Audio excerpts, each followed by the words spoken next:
Cheryl, thanks. You bet. All right, meanwhile, Missouri Senator Josh Hawley grilling Homeland Security Secretary Alejandro Mayorkas yesterday on recent reporting from the New York Times about the surge of migrant children at the border. According to the Times, there has been an influx of kids working, punishing jobs across the country, violating child labor laws. Watch this.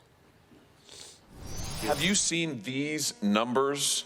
These are reports of trafficking and abuse of migrant children. You can see a massive surge that begins to happen when? Oh, when you come to office in 2021. Huge surge, reports of trafficking, reports of neglect and abuse. You have at every stage facilitated this modern day indentured servitude of minor children. Why should you not be impeached for this? Senator, I look forward to discussing this issue further because you are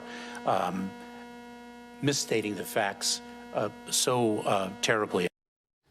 Kansas Senator Roger Marshall also announcing he's introducing a resolution to trigger a vote of no confidence in Mayorkas. Joining me right now is Texas Department of Public Safety Lieutenant Christopher Olivarez. Lieutenant, it's great to see you this morning. Thanks so much for being here. You are on the front lines of this. Should Mayorkas be impeached? Well, good morning, Maria. So, of course, most definitely. We're 2 years into this crisis, and yet the federal government has facilitated the worst border crisis that we have ever experienced as a country. And the fact that there's no responsibility and there needs to be accountability for the indentured servitude and exploitation of these unaccompanied children, definitely there is no confidence. There's no confidence from Border Patrol agents as far as, with these members and these high-ranking levels of leadership. There needs to be a change, a significant change, and definitely we cannot go another 2 years. What we're seeing now, it's getting much worse. Of course, just the number of people that are coming across the border, but also unaccompanied children. And now also fentanyl continues to be an increase that we continue to see that's coming across the borders as well. Yeah, there's so many issues here. You've also uncovered stash houses in Texas. The Texas Department of Public Safety arresting an alleged human smuggler from Houston who was recruited to drive through a Craigslist ad.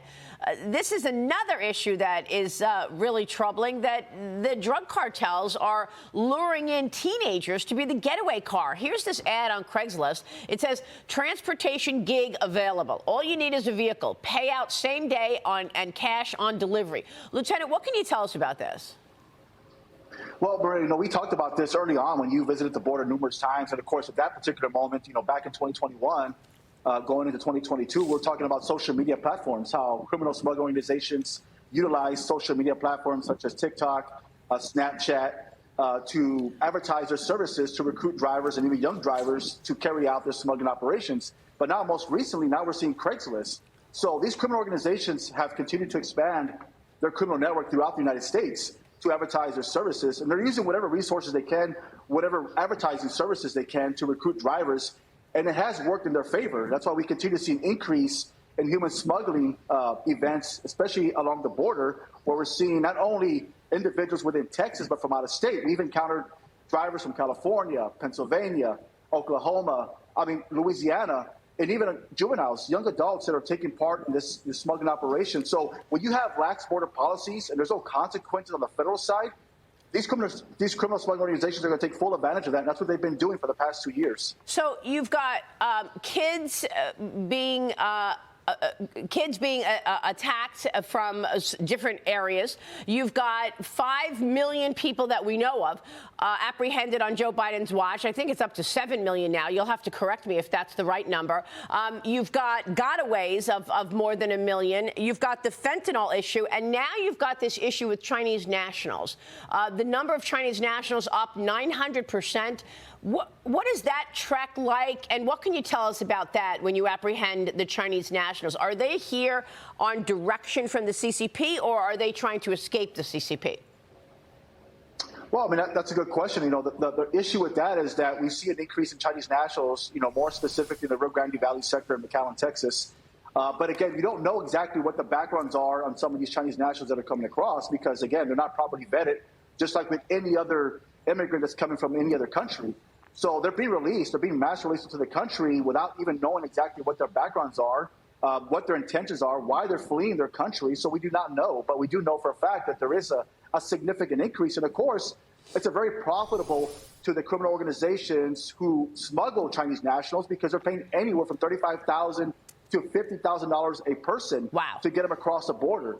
So when you're paying that kind of money, there has to be some reason why you're fleeing your country and as to why you want to get into the United States. So that's very concerning as well. That's not only a public safety threat, but also a national security threat as well. That's something that really needs to be clearly looked at. And again, when the secretary cannot, acknowledge the fact that we have a crisis at the border and we're allowing this to continue to take place, well, there needs to be some accountability for that. We need to have answers to those questions as to why we're allowing so many Chinese nationals into the country. Lisa Zeldin, you're a former congressman. I mean, why are they doing this? I mean, how is it possible that they are completely, I'm talking about the Biden administration, ignoring the national security threat? This isn't incompetence. This is by design. Yeah, it's by design. And you can hold Secretary Mayorkas accountable, impeach him, remove him from office. He'll get replaced by somebody who is just as bad, maybe even worse.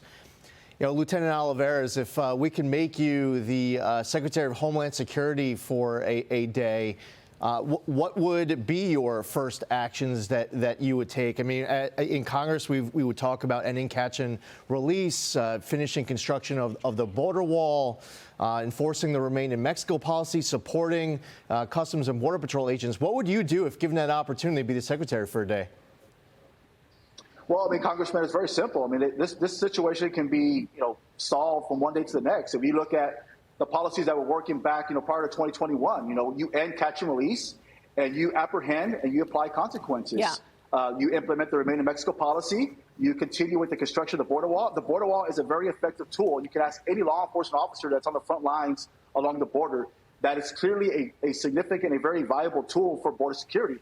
That's exactly what I would do. And of course, as a state, we're doing more right now than any other state. And Governor Abbott is doing more than any other governor in the state of Texas in terms of border security. We already started to build our own Texas border wall because the federal government refuses to restart that construction process. So that's exactly what I would do. It's very simple. Go back to the policies that were working and actually have consequences, apply consequences to those individuals that are violating the rule of law. Real quick, Adam Johnson. Yeah, Lieutenant Olivarez, to follow up on that question about what the state of Texas can do that the federal government cannot or is not willing to, can you describe the tension on the border between federal agents and Texas state agents? Well, we have a great relationship with our Border Patrol agents. We work with them every single day, very closely with them. I can tell you just by speaking to them personally, I mean, a lot of them are, they feel demoralized. The morale is low because they don't have the support from their leadership, all the way up to the federal government.